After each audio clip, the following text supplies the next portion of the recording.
Hello and नमस्ते, welcome to ETC online. आज के वीडियो में हम लोग पढ़ने वाले a kitchen in the corner of the house written by CS Lakshmi, जिसे हम अंबाई नाम से भी जानते हैं। चलिए बिना देरी के करते हैं आज का एनिमेटेड वीडियो स्टार्ट।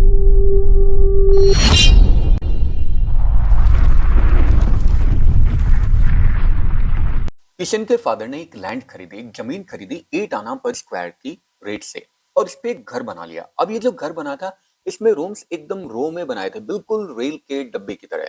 सबसे एंड में एकदम किचन था, एकदम केयरलेस मैनर में, यानी बहुत ही बेतरतीब ढंग से बनाया गया था। किचन के अंदर 2 विंडोज थी। पहली वाली विंडो के नीचे एक टैप और बेसिन था, यानी एक टंकी और नीचे एक बेसिन था। और इसके बाद वाली जो विंडो थी वो इतनी ज्यादा छोटी थी कि उसमें एक सिंगल प्लेट भी नहीं रख सकते थे। नीचे ड्रेनेज एरिया था, उसमें कोई भी लेज नहीं था, यानी पानी निकलने की कोई भी जगह ही नहीं थी। तो जैसे ही टंकियों को खोला जाता था, नीचे जो भी लोग खड़े रहते थे उनके पांव पे पानी टप टप करके गिरने लग जाता था। 10 मिनट के अंदर छोटा सा फ्लड वहां पे इकट्ठा हो जाता, बाढ़ आ जाया करती थी। सोल्स और हील्स यानी पांव और एड़िया पूरी तरह से फट जाया करते थे, लगातार गीले रहने की वजह से। किशन की मदर, जिन्हें हर कोई जीजे नाम से बोलता था, जैसे ही घर में किसी भी बहू की एंट्री होती थी तो किशन की मदर उसको एक ऑइंटमेंट दे दिया करती थी, अपनी फटी हुई एड़ियों की वजह से, क्योंकि अब एड़िया तो फटनी है जब वो इतनी देर पानी में रहेगी। और साथ ही साथ ट्रेडिशनल गोल्ड बैंगल भी दे दिया करती थी, यानी सोने की चूड़ियां भी दे दिया करती थी, क्योंकि वो घर की बहू थी। विंडो के बाहर का जो सीन दिखाई देता है उसमें हमें माउंटेन दिखाई देता है, और माउंटेन के थोड़ा सा ऊपर की तरफ गणेश जी का एक टेम्पल यानी मंदिर दिखाई देता है।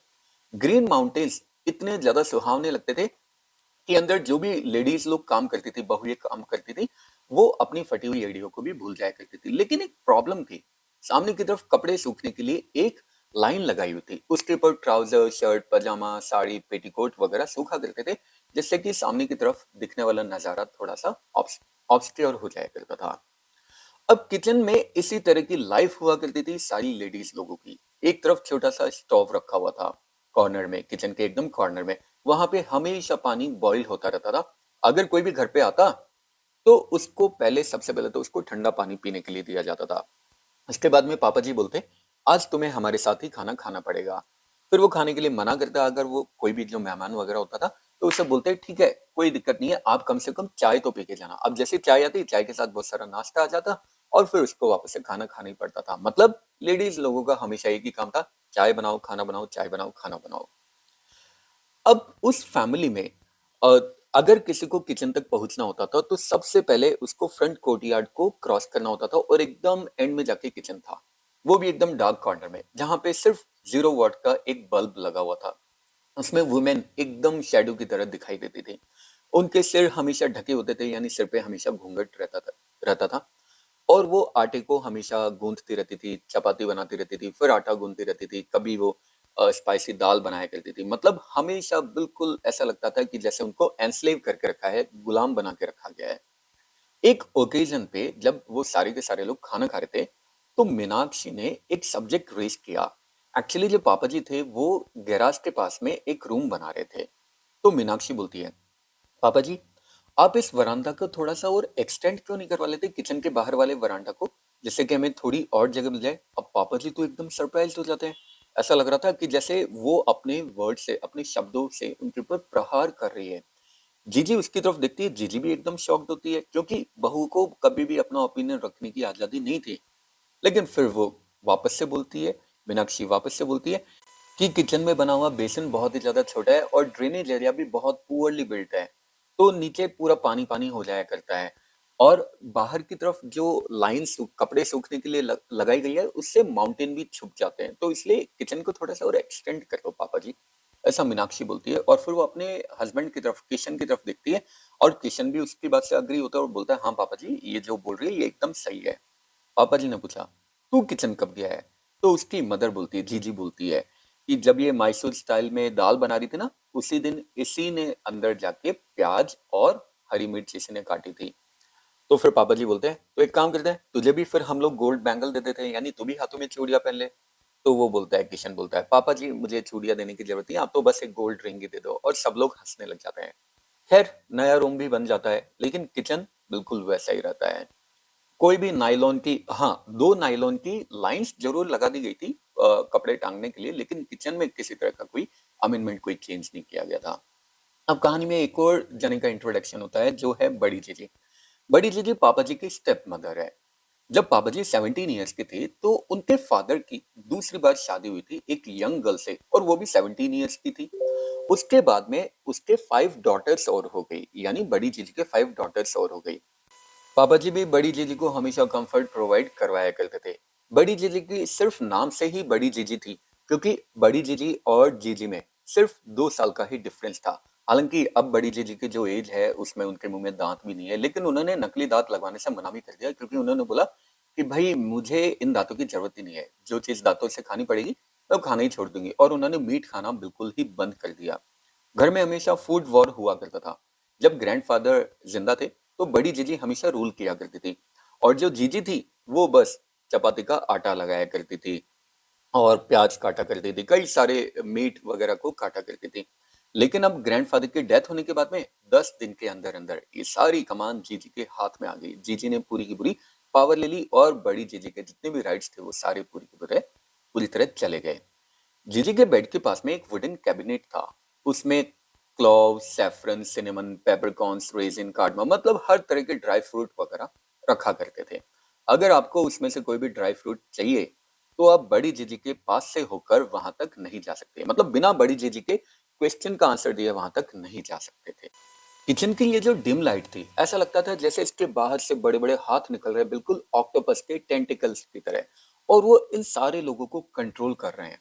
अब ये सारे लोग पूरी तरह से कंट्रोल्ड में थे। इनकी कमर बंधी हुई थी, जैसे ये लोग कमरबंद बोलते थे। इनके पांव भी बंधे हुए थे, जैसे ये लोग एंकलेट्स यानी पायजीब बोला करते थे।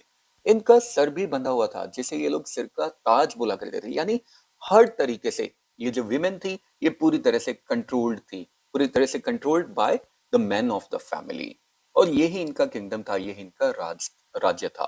अब एक बार क्या होता है, लेक पे जाने के लिए पिकनिक का अनाउंसमेंट होता है, और सिर्फ पिछली शाम को ये अनाउंसमेंट प्लान वगैरह किया गया था, और ये डिसाइड किया गया कि सारे के सारे जितने भी रिलेटिव्स हैं सारे लोग पिकनिक पे जाएंगे। लगभग टोटल मिला के 20 पीपल होते हैं, तो इन सब लोगों के लिए खाना वाना भी बनाना पड़ेगा। तो लगभग 100 पूरीज के आसपास बनानी पड़ेगी, और इतना ही फिर आलू भी चाहिए होगा, और टमाटर की चटनी भी चाहिए होगी, और लगभग 100 के आसपास सैंडविचेज चाहिए होगा, और चबाने के लिए मतलब बीच बीच में कुछ खाने के लिए भी तो चाहिए। इसलिए बहुत सारी बॉटल्स में दूध भी रखा गया बेबीज के लिए, और बेबीज के लिए गर्म वाटर भी रखा गया फ्लास्क में। साथ ही साथ एक पोर्टेबल स्टोव भी रखा गया गर्म पकोड़ा बनाने के लिए, इवनिंग में चाहिए होगा ना। तो पकोड़ा बनाने के लिए जितने भी इंग्रेडिएंट्स थे, ऑयल, बेसन, अनियन, चिली पाउडर, इन सब आइटम्स को भी रखा गया। मीना ने तो इस बारे में सोचा भी नहीं था कि यार एक तो पिकनिक पे जा रहे हैं तो वहां जाके मजे करेंगे या इतने सारे काम करेंगे। राधा भाभी जी बोल रही थी कि बच्चों को भी नहलाना पड़ेगा, और मतलब ये सारे के सारे लोग एक्चुअली सुबह मॉर्निंग में उठ चुके थे। तो एक काम करते हैं, नहलाने के लिए इनके लिए एक दो एक्स्ट्रा पैंट भी रख लेंगे प्लास्टिक के बैग में। प्रिया कभी कभी ये सारी चीजें भूल भी जाती है, तो इसलिए मुझे वहां पे बिछाने के लिए 2-3 दरी या बोरी वगैरह भी मुझे रखनी पड़ेगी। अच्छा, छोटी बेबीज कितने हैं हमारे पास? 4 है, तो उनके लिए मिल्क पाउडर भी रखना पड़ेगा। हाँ, और बिस्किट के पैकेट रखना तो बिल्कुल मत भूलना। भाई मेरे वाले को तो सिर्फ नमकीन बिस्किट ही पसंद है। अच्छा, नमकीन बिस्किट अगर नहीं है तो कोई दिक्कत नहीं है, हम लोग उसे रास्ते से ले लेंगे। और हाँ, चम्मच रखना तो बिल्कुल मत भूलना। कुसुम, तुम एक काम करो, सोप की एक बोतल भी ले लो, यानी साबुन की एक बोतल भी ले लो प्लेट्स को धोने के लिए। और बड़ी जीजी, आप एक काम करो कि आप 10 या 15 प्याज पहले से ही काट के उनकी स्लाइस बना के रख दो एक प्लास्टिक बैग में, क्योंकि अगर आपने ऐसा किया तो पकोड़े तुरंत ही बन जाएंगे। और मीना, तुम बच्चों को नहला दो। भाभी जी, अभी तो सुबह 6 ही बजे हैं, अगर मैंने अभी बच्चों को उठाया तो वो लोग रोने लग जाएंगे। गोपाल भाई साहब उनको बाद में ही नहला देंगे। अरे हाँ हाँ, वो उनको बाद में नहला देंगे। अब अचानक आवाज आती है, अरे क्या खटर पटर चल रही है भाई किचन में। और किसी मैन की आवाज आती है और सारे के सारे लोग एकदम साइलेंट हो जाते हैं। लगभग 8 बजे के आसपास सारा खाना पीना रेडी हो चुका था, और जितनी भी औरतें थी वो पूरी तरह पसीने में तरबतर हो चुकी थी। पापा जी किचन में देखते हैं और बोलते हैं, जैसे ही किसी ट्रिप का अनाउंसमेंट होता है तुम सारे के सारे लोग एकदम एंथुजियाज्म से भर जाते हो, यानी बहुत ही ज्यादा खुश हो जाते हो, और पापा जी हंसने लग जाते हैं।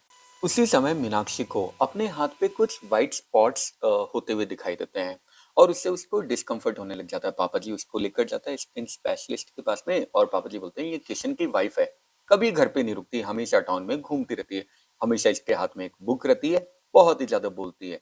देखो इसके हाथ को क्या होगा, अब डॉक्टर एडवाइस करता है, एक्सपर्ट एडवाइस आती है।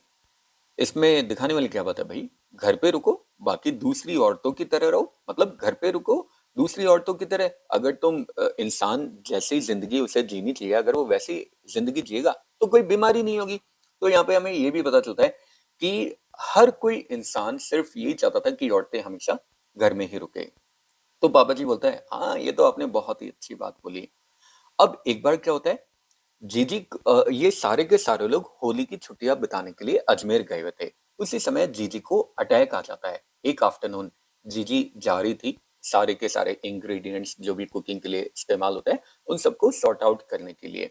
और वो फील करती है उनकी कमर में उनकी सारी कीज यानी चाबियां रखी हुई है, धीरे धीरे चल रही थी फ्रिज में चेक करने के लिए। इससे पहले कि वो ऐसा कर पाती, अचानक उनकी सांस भरने लग जाती है और इतनी ज्यादा तेज तेज सांस आने लगती है कि इससे पहले कि हर कोई उनके पास में आता उनकी मदद करने के लिए, जीजी की बॉडी नीचे जमीन पे गिर गई और पूरी तरह से पसीने और अपने खुद के यूरिन में पूरी तरह से भीग गई। और जीजी बोलती है अब तो मैं जा रही हूँ, मैं जा रही हूँ। मेरी डॉटर्स इन लोग कहाँ है, मेरी सारी बहुएं कहाँ हैं। और अब वो दुष्ट बड़ी जीजी पूरे किचन पे राज करेगी। और जीजी बेहोश हो जाती है। वो सारे के सारे लोग जीजी के कपड़े रिमूव करते हैं और उनकी बॉडी एकदम ऐसे लग रही थी पके हुए फ्रूट की तरह, जिनकी बॉडी पे जगह जगह पे निशान हो रखे थे, जगह जगह पे चाइल्ड बर्थ के स्कार्स हो रखे थे, यानी बच्चे को जन्म देने के ऑपरेशन वगैरह के निशान वगैरह हो रखे थे लोअर एब्डोमेन पे। उनकी पूरी की पूरी नेक पे डार्क लाइंस हो रखी थी जो कि हैवी गोल्ड चेन को पहनने की वजह से हो रखी थी, मतलब घर की जिम्मेदारियां उठाने की वजह से हो रखी थी। थोड़ी देर बाद जीजी की होश आता है, उनकी आंखें खुलती है। सबसे पहला काम वो जो करती है वो अपनी कमर में फील करती है कि किचन की चाबी उनके पास है या नहीं है, और फिर पूछती है आज खाने के लिए तुम लोग क्या बनाने वाले हो। और उन सबको एक किस्सा बताती है। तुम्हें पता है गोपाल से भी पहले हमारे एक बेटा था, 1 साल की एज में उसकी डेथ हो गई। एक दिन घर पे पूजा थी, हर कोई किचन में था और घर के जो बड़े लोग थे, मतलब जो मेन लोग थे, वो बाहर किसी काम से गए हुए थे। तो जो बेबी है ये सीढ़ियों से चढ़ के ऊपर गया, एक डोली पे चढ़ता है और 30 यानी 30 सीढ़ियां चढ़ के ये ऊपर गया और वहीं से ये नीचे गिर गया। हर किसी ने सिर्फ इसकी चीखने की आवाज सुनी। लेकिन उस समय में पूड़ी तल रही थी, तो पूरी जगह पे उसकी खोपड़ी एकदम फट चुकी थी। उसका जो स्कल था, मतलब उसकी जो खोपड़ी थी, छोटा सा जो ब्रेन था, वो टुकड़े टुकड़े में इधर उधर बिखर गया था। लेकिन फिर भी मैं उस समय पूड़ियां ही तल रही थी, मतलब मेरे पास रोने का भी टाइम नहीं था। तो इससे हमें पता चलता है कि घर में औरतों की हालत कैसी थी। उनका काम सिर्फ और सिर्फ किचन तक ही सीमित था, इसके अलावा उन्हें किसी तरह की कोई भी फ्रीडम नहीं थी। अब ये सारी बातें बोल के सब लोग तो वहां से चले गए। जीजी के पास में सिर्फ मीनाक्षी आती है और अपनी इमेजिनेशन में वो सोचने लग जाती है। अब ये कंफर्म नहीं है कि वो इमेजिनेशन में था या फिर वो डायरेक्टली बोल रही थी। मीनाक्षी झुकती है जीजी के कान के पास में, और जीजी में कोई भी स्ट्रेंथ नहीं बची हुई थी।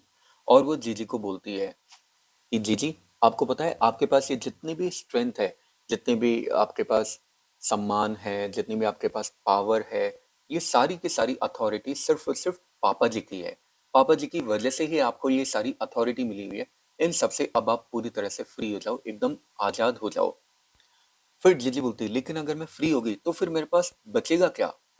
मीनाक्षी बोलती है आपके पास आप खुद अकेली बचोगे, आपकी ज्वेलरी, आपके चिल्ड्रन, पापा जी, इन सब से आप अपने आप को आजाद कर दो और खुद अपने आप बन जाओ, यानी दुलारी बाई, जो उनका ओरिजिनल नेम था। मतलब अभी तक तुम जीजी बनी हुई थी, यानी घर की जीजी बनी हुई थी, घर की एक पावर संभालने वाली लेडी बनी हुई थी। लेकिन तुमने कभी अपने आप को एक्सप्लोर नहीं किया, तुमने कभी अपने आप को पहचाने नहीं, अपनी जो मन्नतें थी वो कभी तुमने पूरी नहीं की। इसलिए अब तुम सिर्फ दुलारी बाई बन जाओ और ये स्ट्रेंथ, ये अथॉरिटी, ये सारी चीजों को छोड़ दो।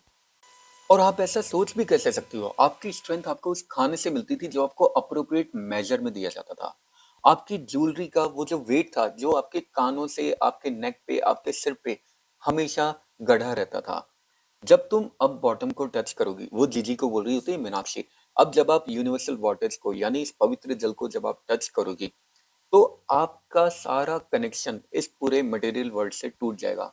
आपकी वॉर्म, आपके ब्रेस्ट, ये सारी की सारी चीजें आपसे दूर हो जाएंगी। मतलब आपकी वॉर्म, मतलब आपकी कोख जिससे जिससे आपने अपनी संतान को पैदा किया है, मतलब जितने भी आपके रिश्ते हैं जिससे आपने उनको दूध पिलाई, ये सारी की सारी चीजें खत्म हो जाएगी। खाने की स्मेल अब आपकी जिंदगी से चली जाएगी। ज्वेलरी की जो स्पार्कल है वो भी पूरी तरह से डिसअपियर हो जाएगी। और फिर सिर्फ एक ही चीज बचेगी, और वो दुलारी बाई, मतलब आप खुद बचोगे ओरिजिनल सेल्फ। आपके ऊपर किसी तरह का कोई ट्रैप नहीं होगा, जेंडर का किसी तरह का कोई ट्रैप नहीं होगा, कोई जाल नहीं होगा, एकदम फ्री हो चुकी होंगी। इसलिए जीजी आप इस वाटर को टच करो, पवित्र जल को आप टच करो और इन सारी चीजों से मुक्त हो जाओ, उठ जाओ। जीजी टर्न करती है और मीनाक्षी का हाथ पकड़ लेती है और इसी के साथ ये स्टोरी यहीं पे एंड हो जाती है। आई होप आप लोगों को चैप्टर समझ में आया होगा। फिर भी अगर किसी तरह का कोई डाउट, कमेंट, सजेशन है, कमेंट बॉक्स में ड्रॉप कर सकते हैं। ट्राई करूंगा आंसर करने की। इसी तरह और मजेदार वीडियो के लिए बने रहिए टीसी ऑनलाइन के साथ। नेक्स्ट वीडियो तक के लिए have a good day, take care, bye bye, जय हिंद, जय भारत, राधे राधे।